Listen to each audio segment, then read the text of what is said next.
from top to bottom whenever I got stuck on an assignment.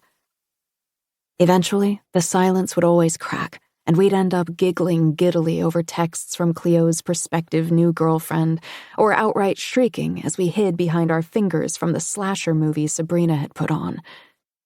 We were loud. I'd never been loud before.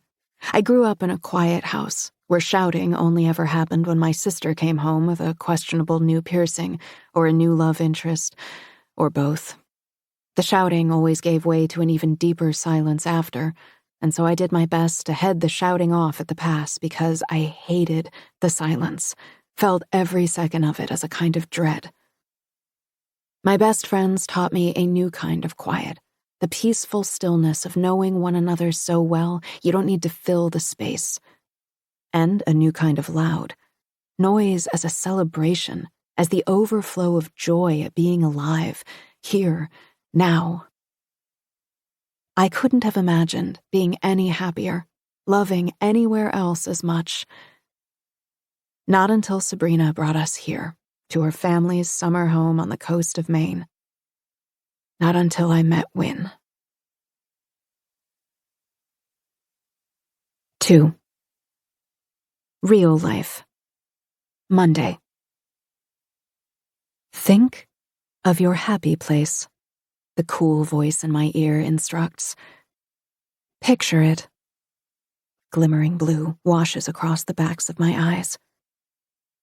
How does it smell? Wet rock, brine, butter sizzling in a deep fryer, and a spritz of lemon on the tip of my tongue. What do you hear?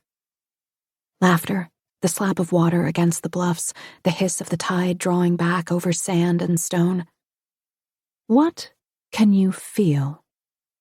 Sunlight everywhere, not just on my bare shoulders or the crown of my head, but inside me too, the irresistible warmth that comes only from being in the exact right place with the exact right people.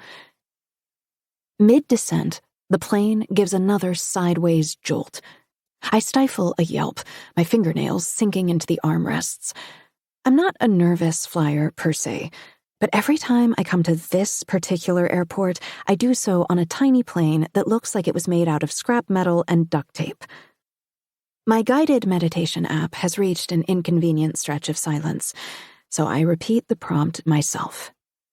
Think of your happy place, Harriet. I slide my window shade up. The vast, brilliant expanse of the sky makes my heart flutter, no imagination required. There are a handful of places, of memories that I always come back to when I need to calm myself, but this place tops the charts.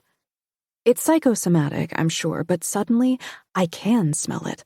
I hear the echoey call of the circling gulls and feel the breeze riffle my hair. I taste ice-cold beer, ripe blueberries.